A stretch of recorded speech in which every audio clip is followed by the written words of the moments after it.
Hey, K-Flight, how's it going, man? Yeah, man, it's good to be here.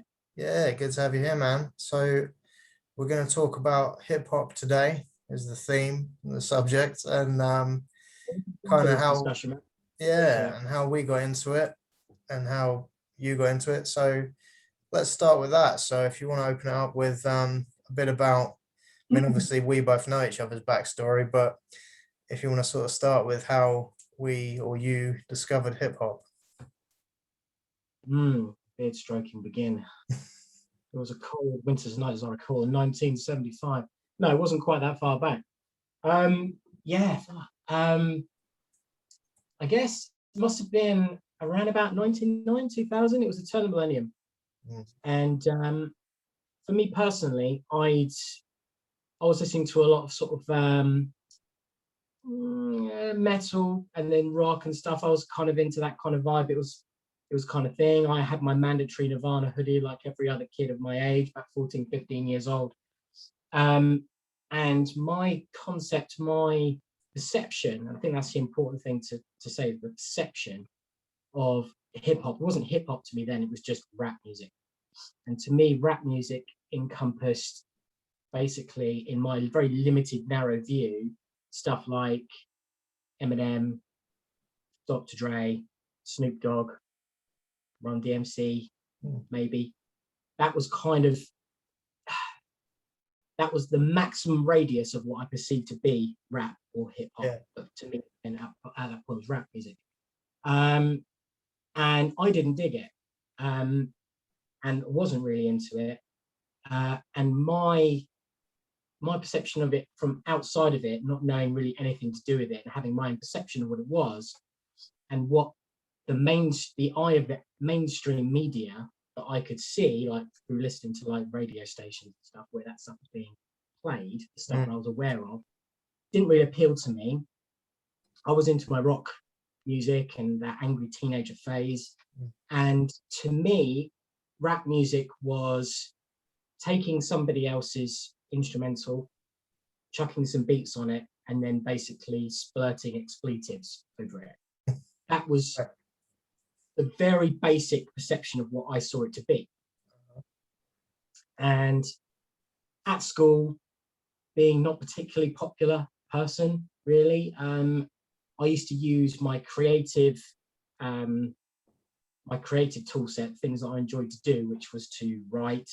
Used to do lots of like writing silly little stories and making up my own lyrics to famous songs and things, and usually turn them into a more almost like a kind of a dirty kind of limerick version normally when I was doing parodies of things, and decided to do my own parody of like a rap song, but my perception as a 15-year-old kid of what a rap song was, which was really badly constructed.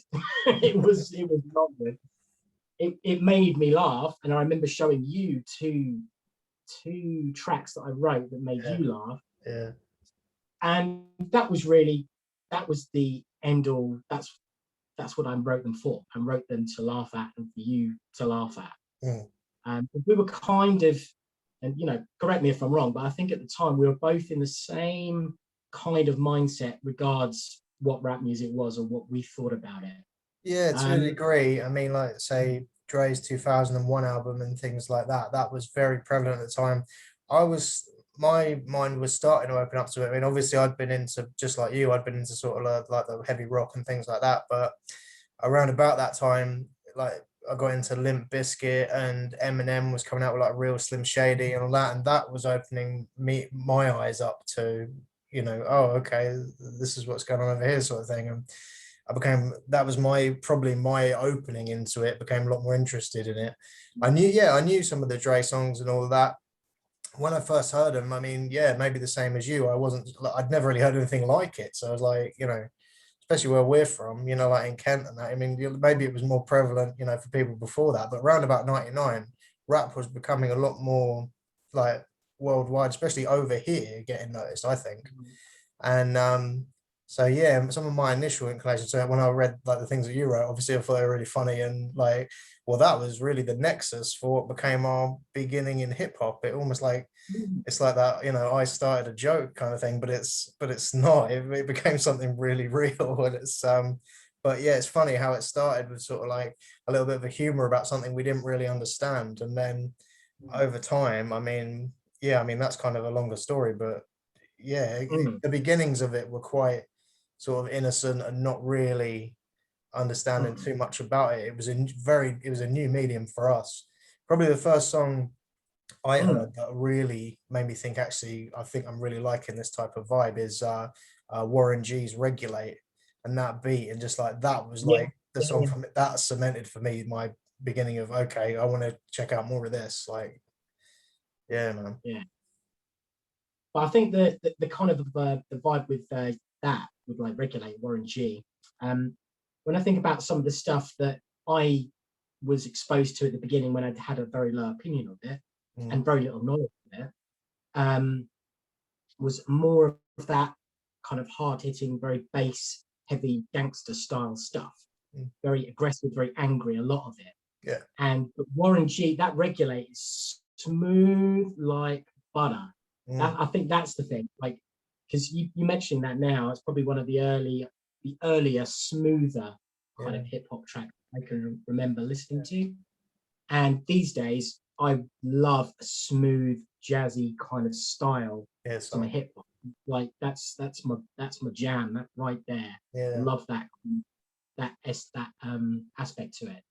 Anything that samples nicely a bit of jazz, I'm usually like, yeah, I'll dig that. I'm into that. Mm, Um, so yeah, Regulate, really nice, smooth kind of vibe to it. You could just see yourself at twilight, just rolling down the street, listening to that, like looking at the sun going down, kind of thing.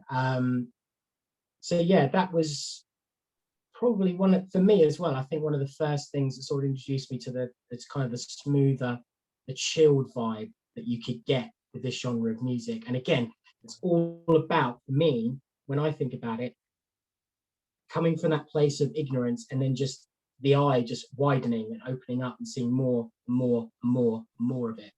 Um, because I think what inevitably happened for both of us is that in basically finding songs that we wanted to do our own versions to, we the naturally beginning, yeah. started to look at more songs to find, different styles to emulate, different kind of backgrounds to use for certain things. Because also we didn't have the tools or ability to make our own bits and pieces. So we were using stuff that we could get our hands on. Yeah. And by looking further and further out to find things, to go to the well, to find things to actually do lyrics on top of, we were Mm, getting exposed to more and more of it. We were hearing different sides to it.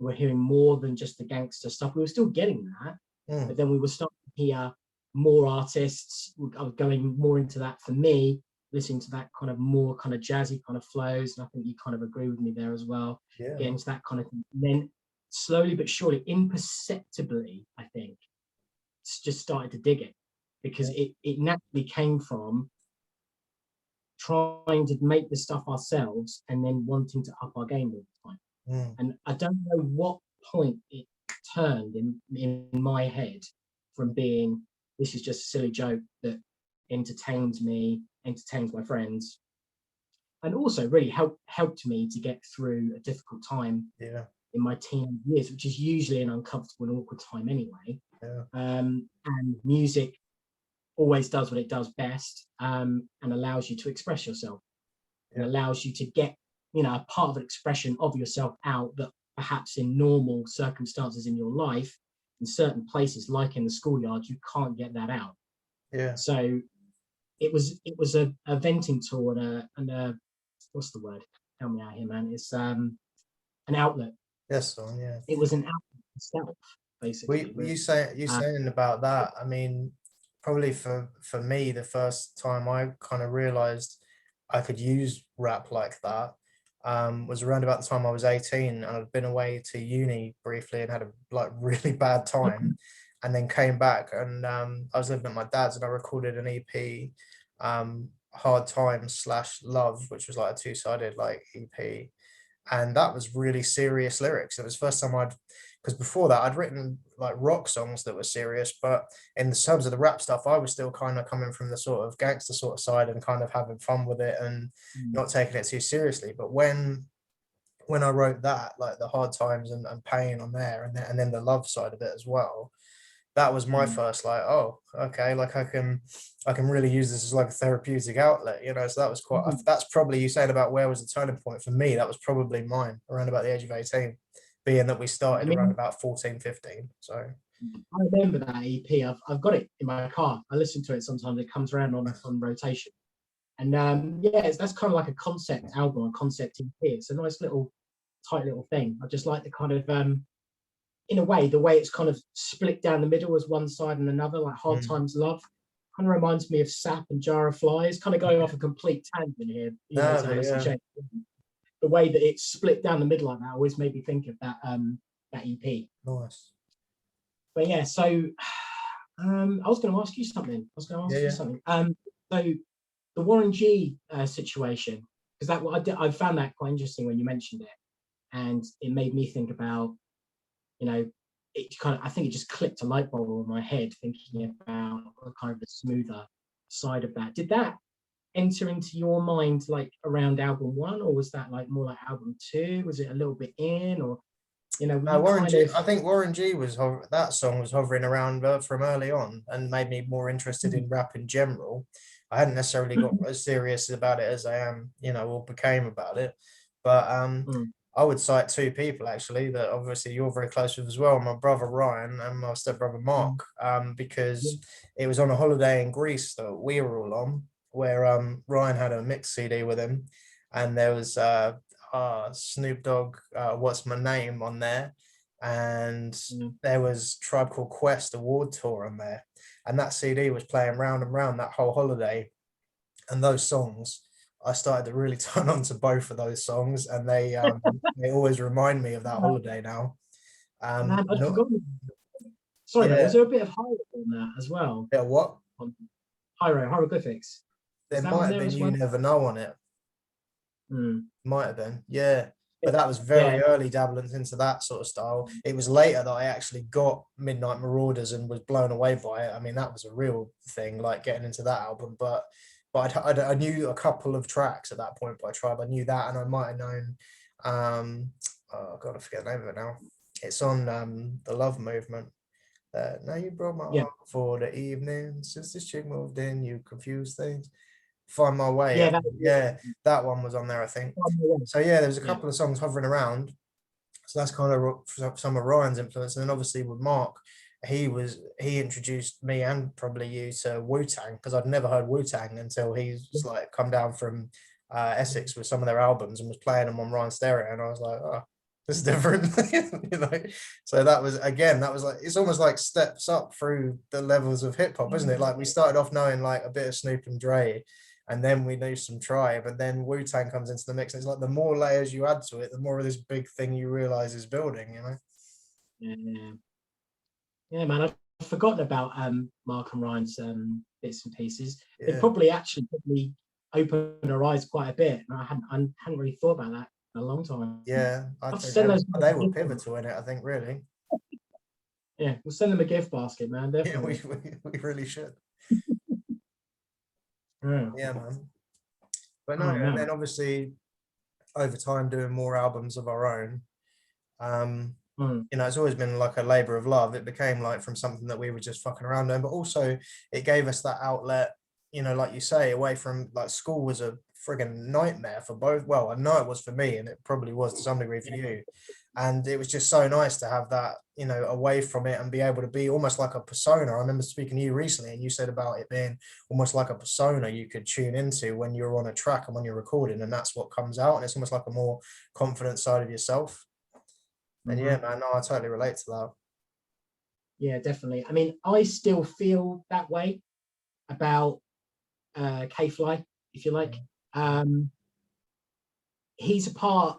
We're a part of each other, I guess. But he is a persona. He is like an exaggerated version of myself Mm, that I can be when I'm on the mic, mm, and it is still for me, and it will always be an extension of myself, but an escapism and an exaggeration of myself. K-Fly will always be a character.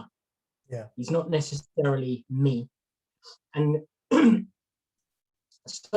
just kind of goes back to something that you may be bringing up later, or I can maybe bring it up now. Yeah, go. Is where we talk about I've had people talk to me, and I think you have as well, about our Americanized accent. Yeah. Is what we do. Yeah. That it's kind of got this American twang to it. And naturally for me, I'm going to go, imitation is the greatest form of flattery. Please don't break my legs, kind of thing. And it was all about, it's like, I'm not trying to say that I am, from, an American, African American background. It's just, this was the stuff that I was exposed to. This was the sound that I perceived it in my mind to, and then that's how it just came out. Yeah. And over the course of the years, that voice has become naturally ingrained into doing my verses. I don't even think about it. It's not a conscious effort to put that twang on anymore. It's just automatic. Yeah. When I start recording, he's there. So it's almost like a switch is flipped, and I become K-Fly on the mic. So yeah, he's always been a character, and that to me is why the American twang is almost just the natural mother tongue of my vocal. Yeah. And I've thought I had a sort of crisis of a couple of years ago, thinking that I should try and do it in an in my accent, if you like. And I kept thinking, I don't even know what that is. I don't know what that would sound like. It would sound weird. I've had similar thoughts myself, where I've attempted maybe to try a track or something like that, but it's like you say. I mean, our earliest influences were American kind of accents in rap. We weren't listening to London rap back then. I didn't even know that existed back then, probably, and we listened to so much of it and emulated so much of it. We found a voice that we would use ourselves within hip hop, and it happened to be that American style accent, because to me, that is real hip hop. To me, that is what real hip hop sounds like. If I try and rap like the English style, something about it just doesn't come across right. It just doesn't, it's not what I want to hear back. I want to make music that I want to hear, and I like to hear it with that American style accent. And and you say, like, I mean, it's a character. I mean, I found, like, the more the years have progressed, I mean, some of my songs I've been brutally honest in, like, literally. So there's a lot of myself in those songs. I mean, yeah, to some degree you can say it's character, but I mean, now I've had various aliases over the years, but in the last 5-6 years I've gone by GS for my initials, and kind of influenced by OC, actually, who's one of my favorite rappers. But yeah, it's a difficult one, because it's like it is me, when I'm doing it, and I am being honest in pretty much all of my songs now. I'm not like making it up necessarily, unless I'm doing sort of party type song, which has an element of fantasy in it, like we've always done. But no, I think it's real, but we still use that voice because that's the voice that we know and what works for us. And that's always been a thing with me, like thinking people are going to listen to it and think, why is he doing an American accent? But it's like, I could try doing it another way, but it's like, almost, I don't want to. I want to do it the way we've always done it. Yeah, to me, it's ingrained in the identity of it now. And I don't know. I don't know if it's just the fact that I've got used to hearing it. Yeah. Or it's actually somehow become a hybrid of my English accent and the put on American one that comes naturally now when I record. But I don't know, somehow they seem to have merged. And I think maybe it's just the sound of it seems like it's merged, and maybe it's just because I've just heard myself in that tone of voice over and over and over again. But I swear that if I went back to the really early stuff, it would sound more put on. Yeah, no, it does. I've listened to myself. Natural. It does. No, it's a lot more natural for us now. There's more of our own sort of tone within it, I think, or whatever. I don't know quite how that works, but yeah, I think just over time you naturally get into a sort of groove with it when you're on the mic. Yeah, man. I think there's also the fact that you kind of get that kind of like the way that we would pronounce and enunciate things, as opposed to how somebody with an actual American accent might pronounce and enunciate things. Like if I was to say aluminium or something, rather than aluminum. if that was a lyric randomly, Yeah. you know, putting all those fucking syllables in there. But if that was in there, it wouldn't be aluminum, No. you know, or route or stuff like I that. think at times though, when you hear that cross between the accents coming across at times, I think it almost makes you sound more like worldly, you know, more like you could go to lots of different countries and do your music, because it's like Yeah. it's a hybrid accent almost. Yes, it's American, but it also has English sort of vibe to it as well. It's somewhere in between, which kind of makes you sound like you've kind of been in both places, you know, and could, you know, go anywhere and, you know, relate, I guess, in some degrees. I've heard that said anyway, you know, like I've spoke to like Mondley Wenleby, a guy in South Africa I did a track with. He said, you know, I think your rap sounds like world class, which was like a real nice comment from him. But I think it's because of that tone as well. It's because it has that crossover kind of sound, you know. But yeah, man, just like, I don't know if it just makes it more relatable or what, but works. It just works for us. Yeah, and exactly. And that's the thing. It's like, if you what people would ask us now, it's like, well, it works, so we're going to keep doing it. Yeah, That's the absolutely. other thing, isn't it? It's like, Well, yeah, I mean, keep and the other doing it. thing is, you know, we're southeast Kent-based guys. We're not from London, and I think if we tried to put on London accents, that would be just as fake as, you know, like, or maybe more fake than what we're doing now. Because not the saying that we're fake, but just like, you know, I'm saying like, you know, trying to do faux grime to me would be even more. That would be a lie, you know, because that's Yeah. not who I am. But Yeah. I can be who I am with the American vibe, but with the lyrics that I do on the track and the way that I do it, more like Yeah. American backpacking hip hop style. Yeah. Yeah, that's cool. I was going to say, actually, there was one track that I did where I used an English accent, but again, that was a put on accent, which is the Lord of Rhyme, which is the Lord Yeah, Dougie that was more track. of that was a particular character you were playing on that track. Yeah, but again, another character, not my actual voice, if you like. That's the closest I ever got to doing an English accent, but that was, for me, that was more interesting as an exercise in turning very kind of eloquent, grammatically correct, well pronounced English, Queen's English, and fitting that into a tightly structured rhyme for a track. Because so much, I think Eminem has spoken about this a little bit. I watched a couple of interviews with him where he talked about rhyming words and how some people would say that you couldn't rhyme a certain word with another word. It's like, well, yeah, you can. You just say it differently, or you make a contraction of it. You know, you make a slang, a compartmentalized, shorter slang version of a word to make it work, to kind of match the syncopation of the beat, whatever you're trying to do.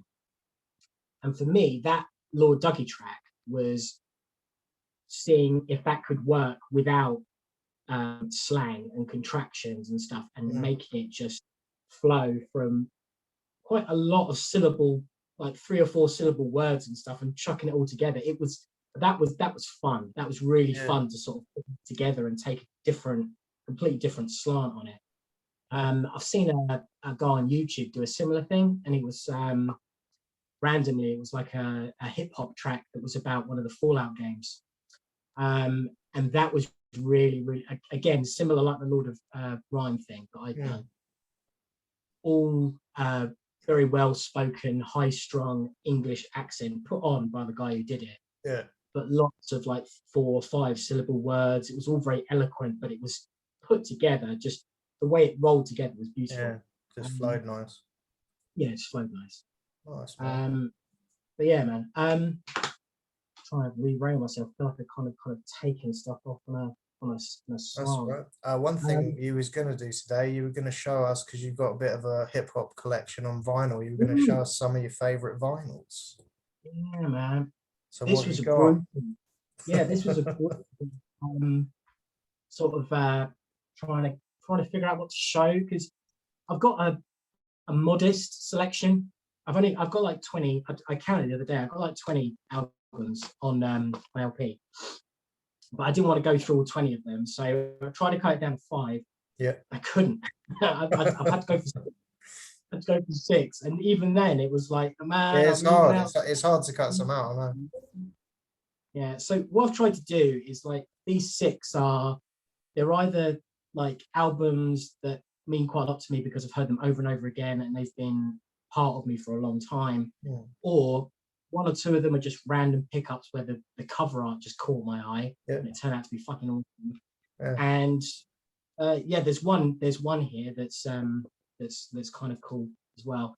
But yeah, so I'll go from this first one. Go for it. This is Aesop Rock and Tobacco, Malibu Oh, Chem. cool. I didn't even know you had This that on is vinyl. Man, this is a wicked album, Yeah, it's and cool. it's got the craziest cover ever.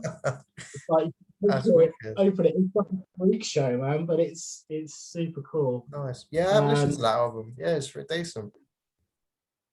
It's when it comes to Aesop stuff, and I've listened to not all of his albums, but I've listened to a few, and I do really dig it. It's very, if you were to sit down with the lyric sheet and go through his lyrics, there's loads of like symbolism and metaphor, and it's really dense. It's densely packed. You really sat down and broke it all down.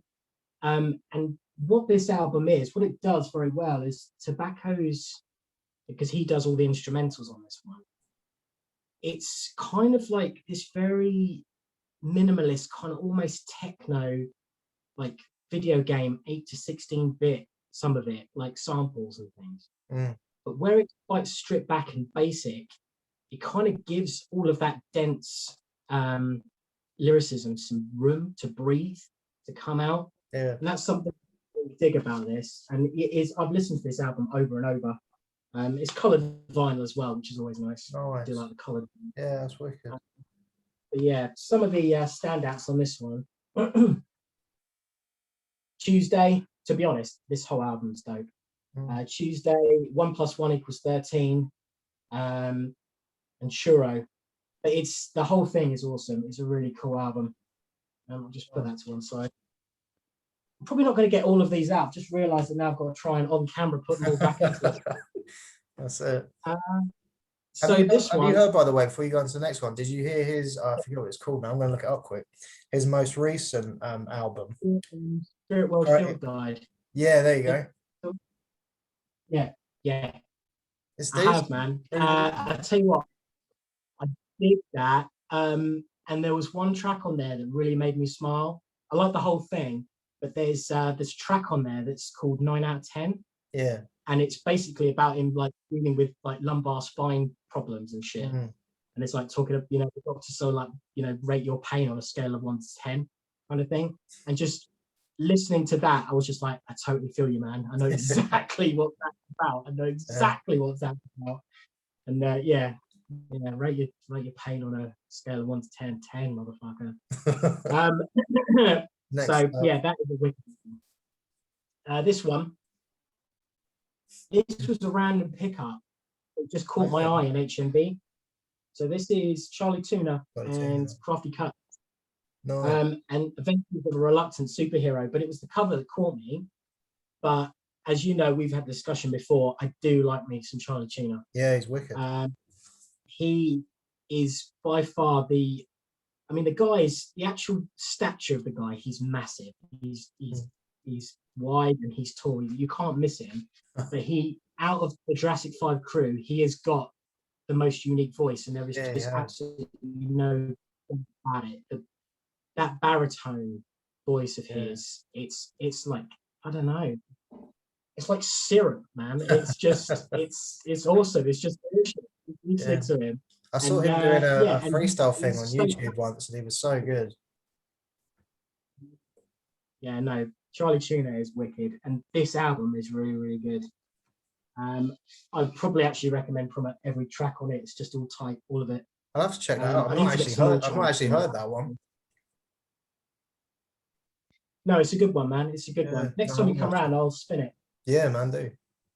Do I need to say Oh man, points? No, man. that's like in my top Yeah. 5, man. Lab Cabin, amazing album, absolutely amazing. Mad Cabin. This is talking about like the That's one I need smooth on vinyl, jazz man. side of things. That was a huge To influence me, on this us, is the really. quintessential smooth groove. This one, man, absolutely awesome. Love The this whole album. album from start to The other thing finish is as people don't well. seem to rate it.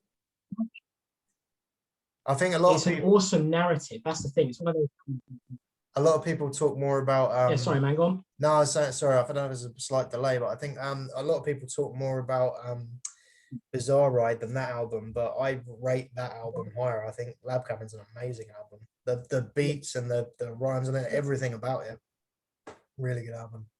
yeah. I mean, I guess Bizarre Ride is just, it's kind of more of a, to me, it just seems more of a joyful, and that's great. It's a joyful, playful kind of album. Yeah, And this has still got elements to it, but it's got this kind of creamier, darker side to it. I don't know how to describe it, but when I listen to it, man, it's like I'm transported back to when we first started listening to this. yeah, same. Yeah, And I can just picture myself in a really thickly smoky room, just with this going and listening to it yeah, beginning amazing, to man. end. It's it's an album that just, it takes me back instantly. Takes me Yeah, back 10 plus, however long it's been since I been a first while. heard it. And yeah, this had to go. I had to have it. Yeah, man. I don't actually spin it nearly as much as probably I should, but maybe it's because I'm just so familiar with it. But it's just nice to have it. Oh So yeah, when I do want to listen to it, I can just chill out and sit in here. that's But one it is I a think both of us, I think, will always go back to. So this one's another one that needs really no oh yeah, introduction. Really. And it Illmatic. was like, I was like going, I was looking at my collections, like I've got Midnight Marauders back there, and I've got Q-Tip Renaissance back there, and all this kind of stuff. It's like I want to get all these ones out, but I just had to get Illmatic out because it is just that. It is just that good. It's just an awesome album. It's only a 10 track, but it's so tightly compacted. Just every single track is awesome. It's just a banger. This album. That album has just been, it's had some award. I'm just looking it up now. It literally, hang on a minute, I want to get the thing right. Yeah, that album's been inducted into the Library of Congress in the States, like to like show that it was that level. Like, yeah, that's Too quite a right, big man. deal. So yeah, that is an amazing album. Oh man. I mean, I like all of this album, but stuff like Halftime, New York State of Yeah. Mind. I think my favorite track on this is actually the last one, which is It Ain't Hard to Tell. I just Yeah, I love love that that tune. song. I really love that song. It's, it's It part, uses Human Nature by Michael Jackson as the beat, I think. yeah, man. It Yeah. is that background. It's gorgeous. I love it. Amazing. It's just so smooth. Oh, And for me, Nas kind of walks this kind of, and I think it's more to do with his style than his content. He kind of walks this line between what I would call kind of the smoother hip hop and the more gangstery stuff. It's more definitely. gangstery sometimes in delivery, but it's more hip hop in what he's actually saying. Yeah. And he's an awesome storyteller. We've had this discussion many times, and you've got a few of his albums, CD as well, haven't you? Yeah, man. And there's some wicked stuff. But no, Illmatic will always probably stand out. It's probably his best one. I think it's fair to say. I think And yeah, it is for me, I that mean, is. you said about It Ain't Hard to Tell. The other one I love on that album. Did you say about One Love with I didn't actually. No, I two didn't mention that. sorry, Q-Tip does the Yeah, hook. on the I hook. mean, he produced it, the album, I think, as well, Q-Tip. But Yeah, yeah, that One Love song. ain't And hard to tell, man. you saying about storytelling. I mean, that whole song is amazing. Like just for the story value as well as like everything else about it. It's like yeah, amazing. I don't think there's anyone else in the industry, in the genre, that can tell a story through rhyme the way he does. It's just a talent. Oh, he's I don't genius. know. Yeah. Next one. course, we sadly lost Yeah. MF Doom Yeah. long ago. Rest in peace, man. Yeah, man. I mean, I think I'd heard this on Spotify first, and then, I mean, I saw the cover. I love the cover. But this is a really nice album. This is Yeah. really good. I was Um, listening through some of Faces stuff earlier this year, actually, and yeah, man, no, that is a wicked album. this album has made me want to hunt down some more Czarface and listen to Yeah, some. no, Because I got some decent stuff. this was my introduction to him. I've listened to quite a bit of MF Doom. One album that I really want to add to the collection for that side of it is Food. Food. Yeah, I've got Mad Villain. yeah, Man, Mad Villain's amazing. I contemplated getting that one out as well. There was too many hard choices back then. I No, just had to. well, at least you got it's Doom fine. in there. It's like, yeah, This is a really good album. Again, it's just tight, and I like the playfulness to it, and yeah. I love the skits and stuff as well in between. He always used the Doctor Doom kind of. Is it from the Fantastic Four? Is that what it's from? Yeah, yeah. The Doom, yeah. I do like those little skits and stuff. I like that in between. He always uses that, but Food is one I'm definitely going to use. This one I listened to again today to remind myself of this. This is Sincerely the P by the People Under the Stairs, or People Under the Stairs. Oh, okay, I don't actually know that one. These guys are, I think they're California based, and they were formed, I think, and I may be getting this wrong, but I think they were formed in like the late 80s, like early 90s. And the only reason that I started listening to these guys is I was listening to just a hip hop playlist while I was out mowing the lawn, man. I was mowing the lawn, and I was just listening to hip hop. And I don't know, it probably started on something like, it could have started on a bit of Doom, or it might have been on some Roots or some Far Side. But after a while, that album or whatever finished, and it just starts picking stuff at random that kind of meets the algorithm. Like, oh, this kind of sounds like it's for this. And eventually, a track came on called Acid Raindrops by People Under the Stairs.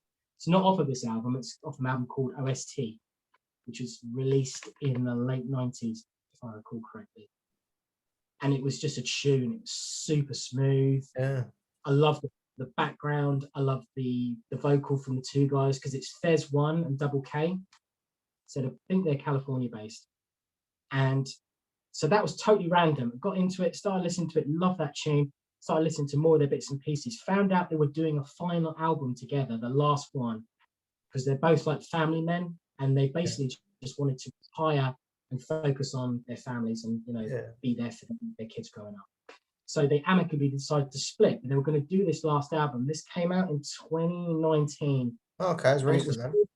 Yeah, it was. And basically they'd announced this around about that it was coming, around about the time that I listened to that track and became aware of them. And so luckily, because of that, managed to get in and pre-order this, because it's a special edition, coloured vinyl with a little slip card inside, which is actually signed by a pair of them, the picture of them, and it's inside. And the pressing on this isn't amazing, but it's special because of that. And I actually found out quite sadly today that at the end of January, Double K, who's this fella in the picture, passed away. Oh man! At the age of 40. So luckily they finished all of their work before he passed, but he was only 43 years old when he died. Oh, it sucks, man. So yeah, man. So that kind of sucked. But this album is really, really good. It's like, I think we talked about is it May the Lord Watch, Little Brother? Yeah, that was a wicked album. Yeah.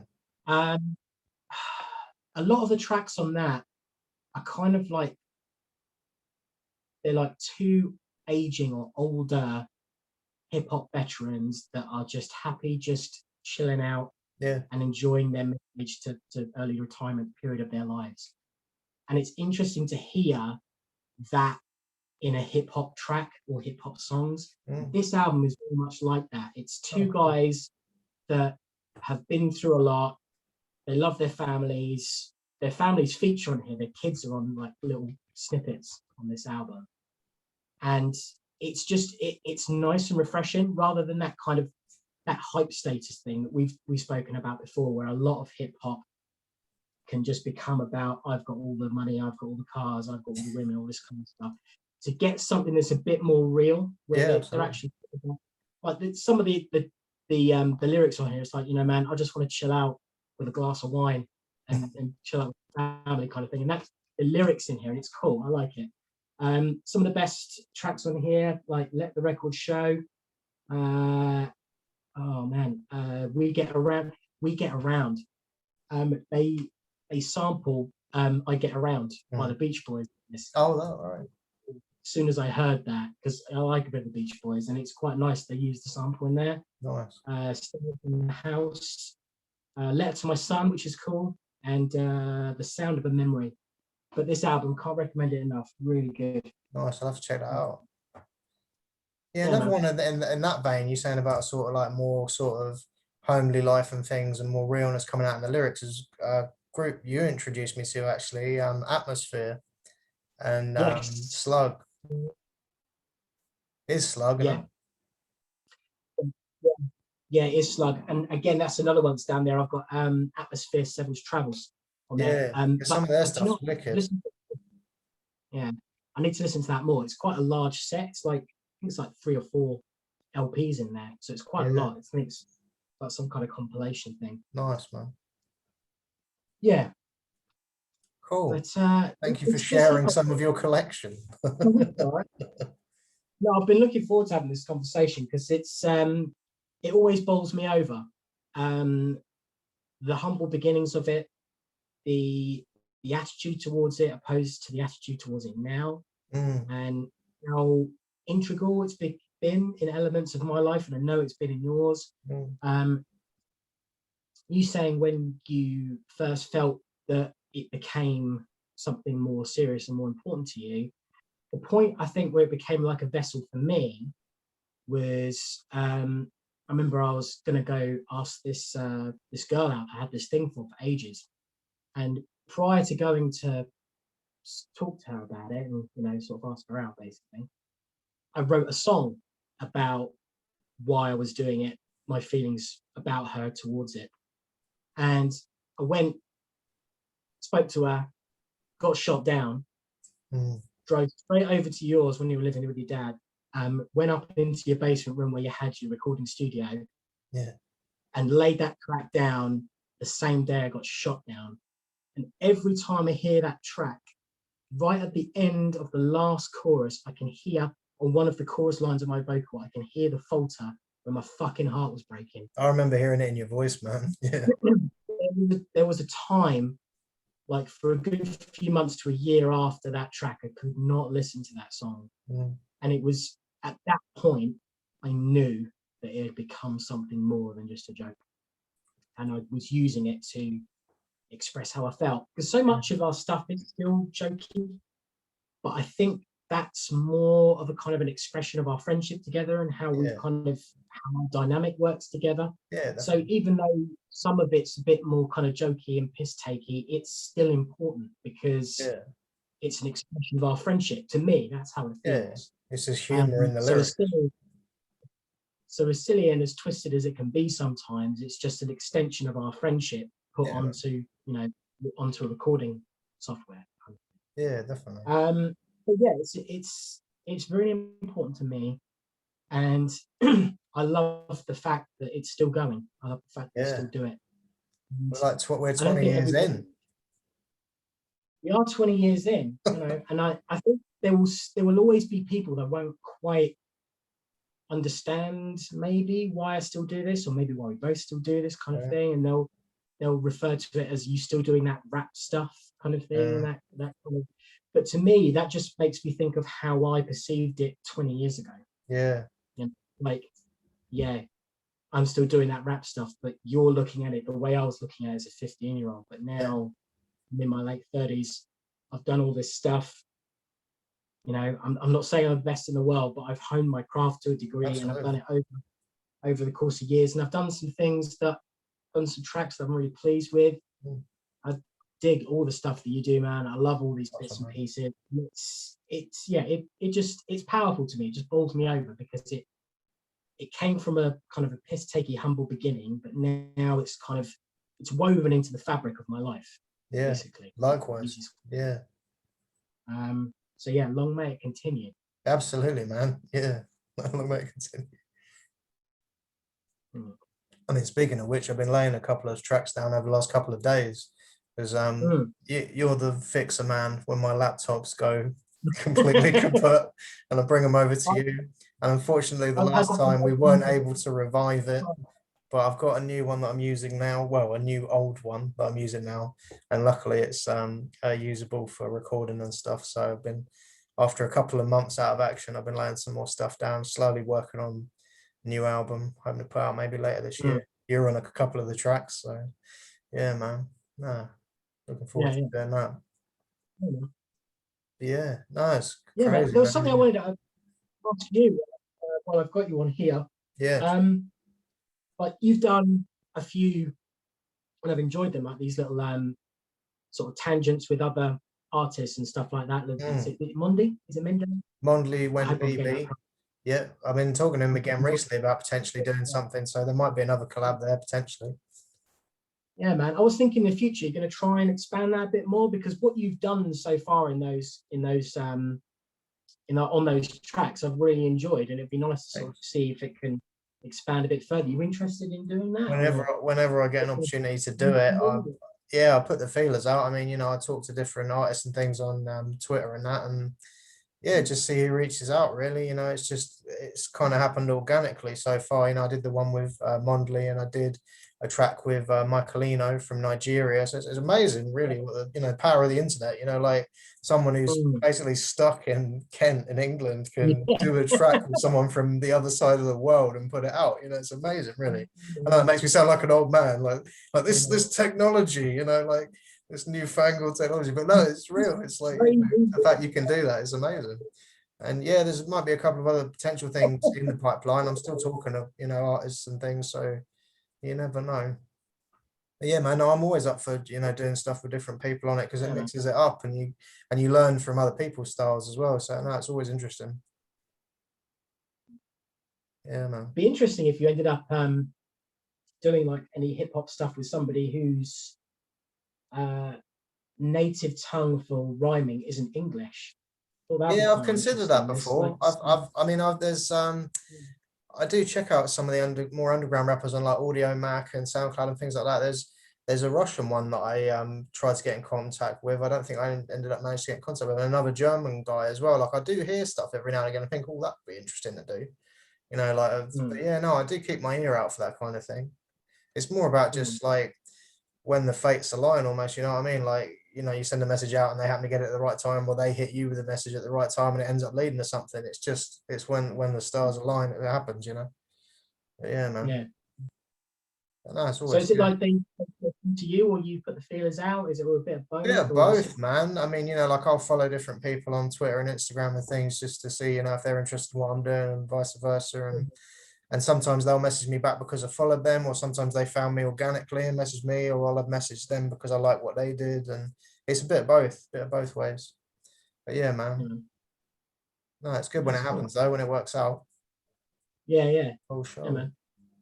You should plug yourself, man. You put your SoundCloud bits and pieces and all that kind of stuff up. I should put them in the bottom, really. The main one I'm loving at the minute is Audio Mac, because I had an issue with my SoundCloud where it was getting, I don't know if it was getting full or whatever, and I wanted to put a new album on it. This was a little while ago, and I think I can't quite remember how it worked out, but I took some things off of there, or something happened where like I wanted to put a new album on SoundCloud, and I didn't think I would lose what I had on there previously, and then I ended up losing it all and the data on those tracks as well. It was something like you could make them so that they weren't seen by other people, so that it technically wasn't using the space or something like that. But I didn't realize it would delete all the content as well, and the all the plays and things. So that kind of irritated me.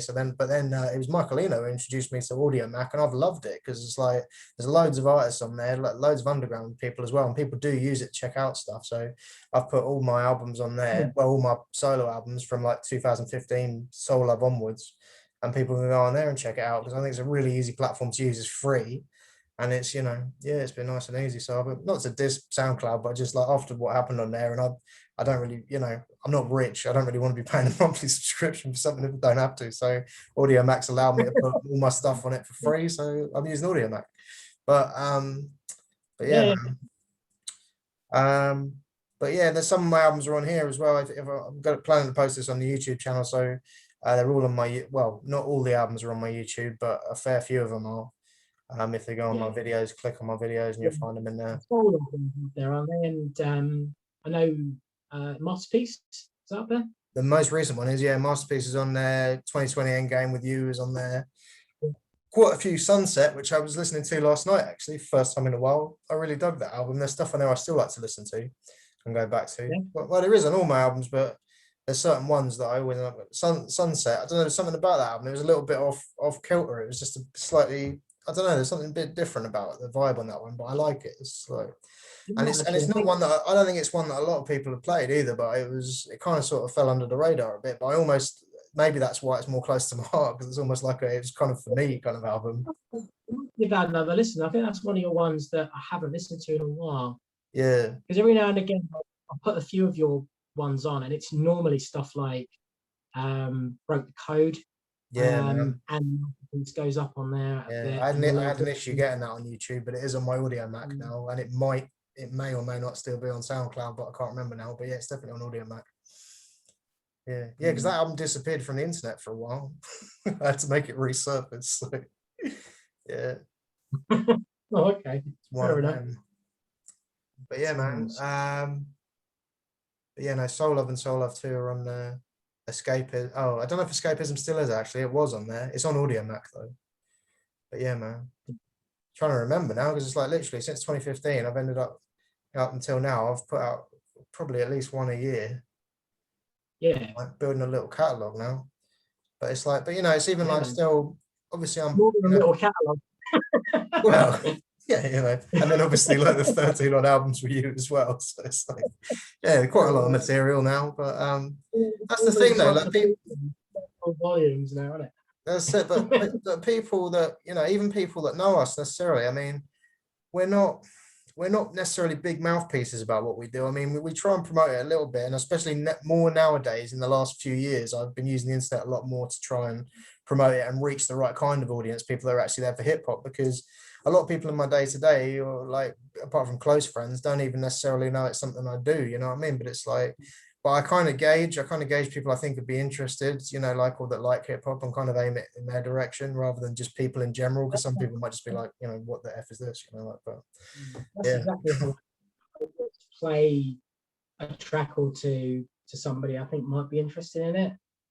Because at the same time, it's like, I don't want to just sit there and like slideshow PowerPoint to death kind of thing, where you just like show like people loads of like showing pictures of your family and stuff forever and ever, shoot their brains and kind of thing. That's it. You don't want to ram it down people's throats. No, exactly. So I'll just play like a couple of tracks to people I think are going to enjoy it, and I've got some nice feedback from it. And to be perfectly honest, I mean, we've had this discussion as well. It's like, would we want to hit the big time for it? And as much as you kind of look at it from all the silver that would be on a cloud like that kind of thing, because there's always a catch-22 with that kind of thing. If you become that kind of big and popular, you kind of get restrained into perhaps having to fit a certain idea or gimmick or style or something to be able to get where you want to be, and then you lose some of your creative freedoms. Something that I enjoy about what we do is that we have complete creative freedom. Yeah, we absolutely. kind of got we're so underground, it's like moles can't find us sometimes, but at the same time, I was thinking the other day, a good name for it, we're hip hop's best kept secret. That's what we are. Yeah, that's right. Well, we couldn't publish it, we couldn't tell anyone, it wouldn't be the best kept secret anymore. Right. We'd have to show like 1 or 2 people and then kill them because they might. But yeah, that underground side of it, I kind of dig it. I'm kind of happy with it. Yeah, I'm alright with it. Because I can play it to people that will appreciate it, and then I can appreciate making things the way I want to make them. Yeah, absolutely. Um, There's no pressure from so like a label or anything telling you got to do it this way or that way, which would suck, to be honest, to have to limit yourself. you know, I mean, you never know until you're tested. Like if somebody actually went up and said to me, "Hey, Carl, here's like 50 million pounds, 50 million clams, man, go make us the next Nicki Minaj style, but as a man kind of style things." Like, yeah, man, I'll take those 50 million clams. I'll tell you what, if that happens, dude, just go and do it. Seriously. I don't care what they make you wear, what they make you sing, how they make you gyrate your ass, just do it. So yeah, you never know till you're tested, but at the same time, yeah, I could quite happily sort of just keep doing what I'm doing, Yeah. and do it in this kind of low key way. Yeah. Because ultimately, it's been an experience doing this music with you that has kind of just become a part of my life and enhanced it in ways that I never have perceived in the beginnings of it. And now it's kind of opened my mind to this whole other genre of music that I would never have otherwise listened to. And you know, different artists that I never would have looked at all. And you know, it's formed a lot of my musical taste to a degree as well. Yeah, and I just dig it, and it's fun to make, and it's still an outlet. It's still an enjoyable outlet. I don't record as much anymore as I really think that I should, and I think part of that is that curse of getting older and more responsible and having more other things kind of get in the way. But it'll always be there for me if I want it. That's the thing. Like if I want to, I feel like I need to make an album, I want to do something, I can do it, and I can share it with people that be interested in listening to it, and if not, just make myself laugh.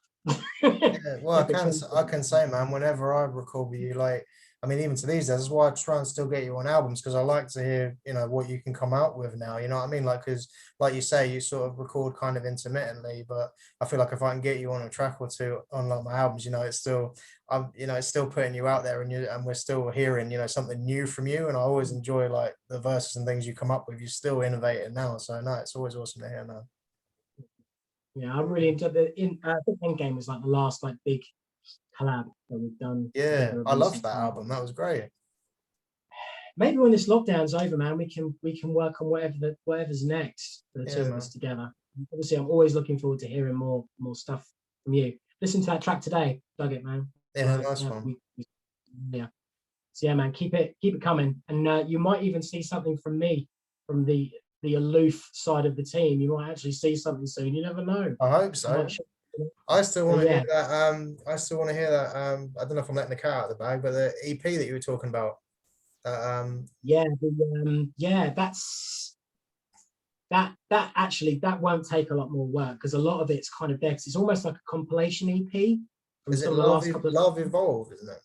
Love Evolved. So it's kind of like a recurring theme, and a lot of my stuff when it was kind of more sort of serious was kind of like loves and crushes, mostly crushes, but leaving them as like love interests and stuff, and the evolution of that to something a bit more real and more serious, like to the point now where I'm you know, to my wife, who I love very much, and it goes that sort of teenage kind of crush phase up to that, and it covers, you know, a few different sort of situations, people, girls that I was interested in, and most of those tracks exist on some of the previous albums, but there's about maybe 3, possibly 4 tracks on it. I think it's about 3 tracks that are new. There's one that's on here that is essentially done, and the other 2 are sort of in the writing phases. But I've got all of the artwork and stuff done for it. Obviously, most of the tracks have been done for some time. But I just wanted to put it all together because it kind of goes back to what I was talking about with some of these albums, where I talk about them as being a narrative that you listen to beginning to end. It's kind of interested in hearing it as a narrative story together and see if they actually sit nicely, play nicely together if you listen to them. So it's kind of more of an experiment, really, more like kind of like your Hard Times Love thing. It's going to be like a concept kind of piece. But yeah, when that's done, I want to do a proper solo effort that's not just a compilation of other stuff with a couple of new ones, like a whole new album. I'm not 100% sure which way I'm going to go with it. Whether it's going to be more serious or more kind of tongue in cheek. Yeah. There's the character of K-Fly, and it would still be a K-Fly as the protagonist of it, or as the name for the album. When I said like as an exaggerated version of myself as a character, the way that I see K-Fly is he is like this skillful, mischievous character. That's how I see him. That's like, you know, on top of his game, knows what he's doing, but just very playful. And that is what I'd like to be on my best day every day. And that's what K-Fly is to me. He is that exaggeration of what I like to think are my better qualities, and then put that onto the track. Yeah, definitely. So yeah, I'm gonna see what that album's gonna be, but it's probably gonna be Students, because it's the most fun. To be perfectly honest, it's fun. It is to do it that way, sort of play around with it. But yeah, man. But I will keep you posted on that. Yeah, no, do. No, I'm always looking forward to new stuff, man. So yeah.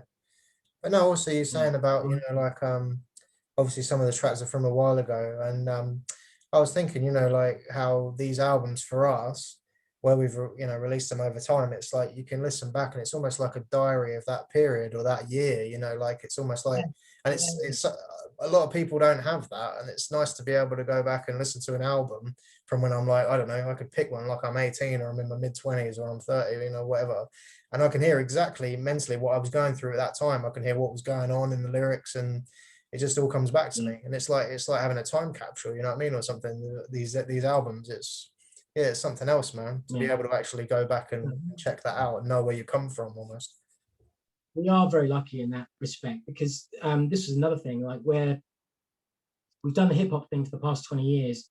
Before that, it was camera shows on the video, on the video camera. Before that, it was radio shows where you did the thing on the 2 cassette deck hi-fi. I've still got the cassettes up in the loft, man. Yeah, I've still got them. Yeah, so you play on one and record on the other. You know, use those radio. But because of that, we've kind of archived, and we could have a chronicle of our lives, basically. Yeah. And the hip hop has been just the next vessel that has allowed that to continue. And it's obviously gone on the longest now. Yeah. 20 plus years. And yeah, I don't see it stopping. I don't. No. Yeah. I remember didn't we do like get to like album 4, and you're like, we're done. We were gonna retire on album 4. That was gonna be it. Album 4, which was like 2004, and then the following was the Infinity album, which was like a double album with like 35 tracks. It's like, we ain't done, we're back, kind of thing. It was the complete opposite of retirement. It was like, I don't know, there was probably like, we finished that album 4, and then you probably sat still and quiet for all of 5 minutes and went and started writing more stuff. I think that's how it happened. I don't think I'm exaggerating. It was like, no, we can't retire. You just immediately changed. Not really. I think one of the busiest periods for me was 2008. 4 years later, I think we did a double album and 2 single albums in that time, or at least I did my half of one of them in that the last one in that time. That was a crazy creative period. One after another, because you had Rapscallions, Lucid Juice, and then 1001, all of them each other. Immediately after. I mean, it was still 2009, I think, when you might have been 2009, very early, when you played me what you had of that album, which is basically your half of the album recorded it, and then basically just empty spaces in the instrumental where my verses would sit. So it was kind of, that was an interesting way of listening to that album, because it's like, okay, I could actually hear exactly how it was going to sound. Yeah. It was just minus my input on it. And I think I was sat in Mark's car in his indoor garage where he used to live. Yeah, Canterbury, I know. I just came back in as, I just felt like John Belushi in the Blues Brothers. I'd just seen the light. You know, I didn't do the back or anything like that. But it's like, right, okay, and then just took that and just started writing for that album. Still love 1001 to this day. Yeah, I do. Still, by the way, for anyone watching, these are albums that we never actually released. Only we get to hear them. We're talking about albums that nobody can hear. Who's watching, right? Feel it Um, within. but yeah, it was. I mean, we did a lot of albums before we've started actually pushing this out. We really wanted to hone it before we were willing to Yeah, let people hear anything, and with like to the nth degree, like literally for longer than most people would wait. Like literally, we wanted to be yeah. sure about putting this stuff out. So I yeah, think with good reason, there's quite a bit of our early material that should stay buried in concrete. well, you got Or it's just all a learning curve, isn't it? You know, it's all you is a know, learning curve. And it's still important. It's important to us, but it's not. not We stuff we we feel the same way. feel the need to put It, out. Like, no, we don't need to put it out. It's important for the learning process, but it's not something that needs looking at really. But there's plenty of stuff that we have done that I've been yeah. more than happy to play to people. Yeah, Got some these great days, yeah. I mean, stuff. I'd say probably since about, I mean, I was putting stuff out before this. I mean, maybe even as far back as 2009, 2010, I was dabbling with putting stuff up on MySpace, and then maybe I did a bit of SoundCloud after that. But it was only dribs and drabs, and I wasn't really following it up and seeing if anyone was checking it out too much. But Mm. 5 years later, by 2015, when I did my first like proper solo album, Soul Love, which you produced, um, and put that out, I wanted people to hear that spiritual concept album, because that one was actually really important to me, and I thought it was like a worthwhile thing for people to hear. And because of putting that out, I've then ended up continuing to let people hear what I put out. And obviously it's all free as well, you know, it's all like just for people to stream, just because I want people to hear it, you know. So but yeah, man, and that's just been like that since like, you know, late 2015, early 2016. So yeah, man. So it's only been actually about, you know, I don't know, 5 or 6 years or whatever it is now that, you know, we've been officially in the, I don't want to say spotlight because we're really not, but we're, you know, at least maybe known by a small portion of the world. You know, by a small portion of the populace, yeah. Yeah, I'll settle for that. I'm happy with that, man. It yeah, suits man. me. At least people are hearing it now, you know, for many a year. You know, Mm. us and only our close friends were the ones who got to hear it. So now at least people are checking it out, and we're doing something like this, you know, that may actually spark some interest. So, well, and the fact that, you know, people might want to watch this because they've already heard our stuff as well, which is great, you know. So it's all good. It's all gravy. It's always, you know, what I hope as well is that anybody listening to this that might be one of those people that's on the outside looking in with Mm, a narrow perspective on what they perceive or what they think. It's about music's music, and if you dig it and you feel it, then you know just enjoy it, and either you know if you can make it, or listen to it, feel proud, enjoy it.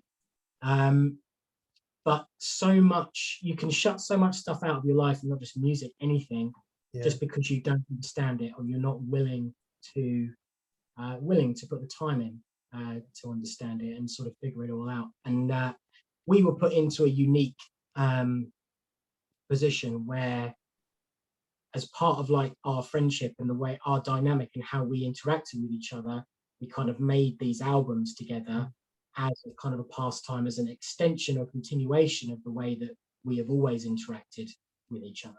yeah, And it allowed this thing to happen. But yeah, we never really, personally for me, never really dug it in the beginning, but it just grabbed me, and yeah. it's never let go since. And No, I've not regretted it. no. Long live hip hop, man, absolutely. Hey, man, So absolutely. great that you know we got into this, and yeah, just bowled over constantly by the, the perception shift to it. Yeah, So yeah, hopefully it helps maybe some other people that might dismiss it outright, because I think the most important thing to take it from it is from any genre of any entertainment, what's any creative endeavor, there might be a small portion of it that's like more mainstream or more pushed out or more familiar to people, mm, but that doesn't necessarily mean that's an all-encompassing definition of that thing. no, You know, a lot of the time you've got to dig a bit deeper to find the gold, and yeah, there's plenty of there's some absolutely amazing stuff in the genre, and it's got so many sort of subgenres now. Like most music, it kind of hybrids, or it kind of cross pollinates with other things and stuff, and it expands and changes. And yeah, some of it you may not be able to get on board with because you don't like it, or I think sometimes what happens, you get older and you get less flexible in terms of the things that you like get involved with and listen to and enjoy. Yeah. But yeah, hip-hop's great, man. We'll just leave it. I love I love hip hop. Amen. Absolutely. Nice, man. Amen.